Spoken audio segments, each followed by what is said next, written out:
Anxiety is really common these days. I'm going to give you three reasons you may be anxious. Okay, these are not the only three reasons. There are many reasons you may be having anxiety, but there is a good chance that your reason for anxiety would be one of these three reasons. Number one, wrong breathing. That means you're not breathing correctly. Everybody breathes, obviously. You only stop breathing when you're dead or when you're underwater or you can't breathe for some reason. But you need to breathe quick within a few minutes or you'll die. But the problem today is that people are not breathing in the right way. What I mean is there are two kinds of breaths that you can take. One is a deep breath, one is a shallow breath. Whenever you're stressed, you automatically start taking shallow breaths. Like you start breathing into your chest. Okay, so when you breathe, you start breathing into your chest and it's a shallow breath. You start breathing faster, that means the rate at which you breathe is also much quicker.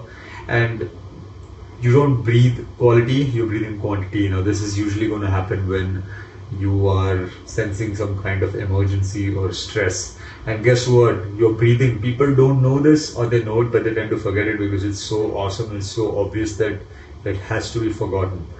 It's funny how the most obvious things are forgotten easily. But breathing is one thing that is voluntary and involuntary at the same time. You don't realize you're breathing. When was the last time you realized that you were breathing? Probably when you couldn't breathe. But right now I'm talking about breathing, and you'll realize that, oh yeah, dude, I can actually control my breathing. You can not think about it and you still breathe, but you can think about it and you can control your breathing. And breathing is a way in which you can control your heart rate.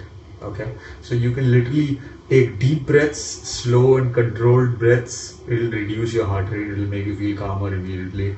It takes a little bit of practice and also patience. So just don't expect yourself to become super calm just by doing this thing once. It takes practice, but it's very effective. It is a sure shot way of feeling calm instantly. Deep breaths where you're breathing into your stomach, not into your chest. If you breathe into your chest, you're going to be more sympathetic. That means you're going to be more nervous. You're going to be more basically more in the fight or flight mode when you're breathing into chest. But if you breathe down into your stomach, which is the right way to breathe when you are supposed to be at rest, you will be at rest, you will be calm. So yeah, breathing is one thing. Number two would be that you're probably not sleeping enough, or you're probably not sleeping enough in the night. This is a generation where people don't sleep at night. They sleep through most of the day, they don't wake up on time. Now, I'm not going to give you these things. Okay, these things, what I'm talking about, may sound really boring and they may sound really similar to what your parents are telling you to do. But there is sense to it, because just imagine if there was no electricity and if there was no internet, what would you do at night? No electricity, no light, you would just shut up and go to sleep. There's nothing else you can do in the night. Okay. So yeah, human beings were made to sleep at night because we are very sight dependent animals.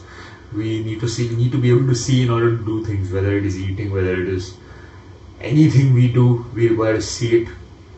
Okay, but now that we have artificial lights, we have screens in front of our face all the time, and for some reason we like to be in front of these screens in the night when we should be actually shutting our eyes and go to sleep. So it's a known fact that if you don't get enough sleep, you are not going to be calm the next day. It's going to be harder for you to be calm. You're going to be grumpy. Not only are you going to be grumpy, you're not going to be in the mood to do anything that requires focus. And worst part, you get stressed more easily. So I'd suggest you get more sleep, and not only just more sleep in night time. Okay, when it's dark, that's when you need to sleep, not in the daytime. When the sun's not present in the sky, that's when you should be aiming to get to sleep, not by sleeping in the morning and waking up in the afternoon or something like that. Okay, so try to get enough sleep. Number three, last but certainly not the least, and I think is the most important for this generation. Okay, it's about how we've forgotten to live in the present moment. If you look at a child, they know how to live in the present moment. As they grow up, they forget this because there are other things that occupy your mind. Now, one of the biggest culprits for us for this problem is what you're watching me on right now, your phone. Okay, so the phone is very efficient at disconnecting you from what you're doing right now. So, and many times just being disconnected is the reason that you are feeling stressed or anxious, because you're just thinking about something, and you need to understand that your thoughts have a lot of power. They can have very physical effects on you. If you think about your favorite kind of food, you know, if you imagine it very well, if you focus on it a lot, you will actually have an increased production of saliva. Okay, if you think about an embarrassing moment in your life, if you remember it and you focus on it a lot, you will actually have a slight sensation of that. You will relive that embarrassment, slightly again. So it's not just about your thoughts. So your thoughts are not just things that just randomly come into your head. They have physical effects, and sometimes calming down would be just you keeping your phone away. Keep your phone away. Keep screens away. Go down for a walk. Basically, do something that forces you to be with yourself, or just forces you to focus on on the things that are actually happening around you. Like, you can just notice things that you've not noticed in a long time, like the breeze, or how uh, the weight of your body feels on your feet. When was the last time you noticed that? That's Some things are just too abundant to ever be valued, kind of things. But there are small things that you should actually focus on, that are definitely going to help you be calmer.